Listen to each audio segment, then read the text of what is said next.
بسم اللہ الرحمن الرحیم۔ دو سگے بھائیوں کے بڑے بڑے زرعی فارم ساتھ ساتھ واقع تھے۔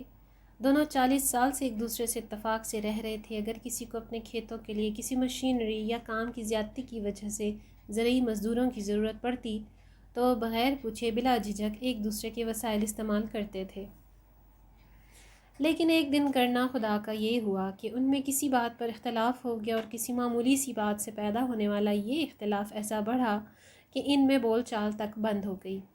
اور چند ہفتوں بعد ایک صبح ایسی بھی آ گئی کہ وہ ایک دوسرے کے سامنے کھڑے گالی گلوچ پر اتر آئے۔ اور پھر چھوٹے بھائی نے غصے میں اپنا بلڈوزر نکالا اور شام تک اس نے دونوں گھروں کے درمیان ایک گہری اور لمبی کھاڑی کھود کر اس میں دریا کا پانی چھوڑ دیا۔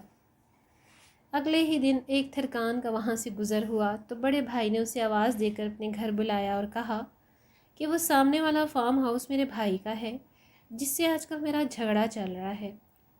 اس نے کل بلڈوزر سے میرے گھر کے درمیان جانے والے راستے پر ایک گہری کھاڑی بنا کر اس میں پانی چھوڑ دیا ہے۔ میں چاہتا ہوں کہ میرے اور اس کے فارم ہاؤس کے درمیان تم 8 فٹ اونچی باڑ لگا دو، کیونکہ میں اس کا گھر تو دور کی بات ہے، اس کی شکل بھی نہیں دیکھنا چاہتا۔ اور دیکھو، مجھے یہ کام جلد از جلد مکمل کر کے دو، جس کی میں تمہیں منہ مانگی اجرت دوں گا۔ تھرکان نے سر ہلاتے ہوئے کہا کہ مجھے پہلے آپ وہ جگہ دکھائیں جہاں سے میں نے باڑ کو شروع کرنا ہے، تاکہ ہم پیمائش کے مطابق ساتھ والے قصبے سے ضرورت کے مطابق مطلوبہ سامان لا سکیں۔ موقع دیکھنے کے بعد تھرکان اور بڑا بھائی ساتھ واقع ایک بڑے قصبے میں گئے اور 3-4 متعلقہ مزدوروں کے علاوہ ایک بڑی پک اپ پر ضرورت کا تمام سامان لے کر آ گئے۔ تھرکان نے اسے کہا کہ اب آپ آرام کریں اور اپنا کام ہم پر چھوڑ دیں۔ تھرکان اپنے مزدوروں کاریگروں سمیت سارا دن اور ساری رات کام کرتا رہا۔ صبح جب بڑے بھائی کی آنکھ کھلی تو یہ دیکھ کر اس کا منہ لٹک گیا کہ وہاں 8 فٹ تو کجا 1 انچ اونچی باڑ نام کی بھی کوئی چیز نہیں تھی۔ وہ قریب پہنچا تو یہ دیکھ کر اس کی آنکھیں پھٹی کی پھٹی رہ گئیں کہ وہاں ایک بہترین پل بنا ہوا تھا، جہاں اس کے چھوٹے بھائی نے گہری کھاڑی کھودی تھی۔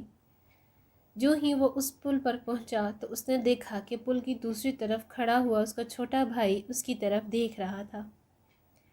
چند لمحے وہ خاموشی سے کھڑا کبھی کھاڑی اور کبھی اس پر بنے ہوئے پل کو دیکھتا رہا، اور پھر اس کے چہرے پر ایک ہلکی سی مسکراہٹ ابھری۔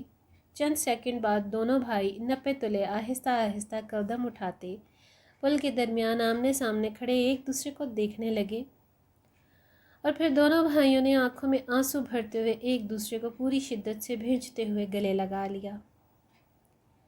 دیکھتے ہی دیکھتے بھائیوں کے بیوی بچے بھی اپنے گھروں سے نکل کر بھاگتے اور شور مچاتے ہوئے پل پر اکٹھے ہو گئے، اور دور کھڑا ہوا تھرکان یہ منظر دیکھ دیکھ کر مسکرا رہا تھا۔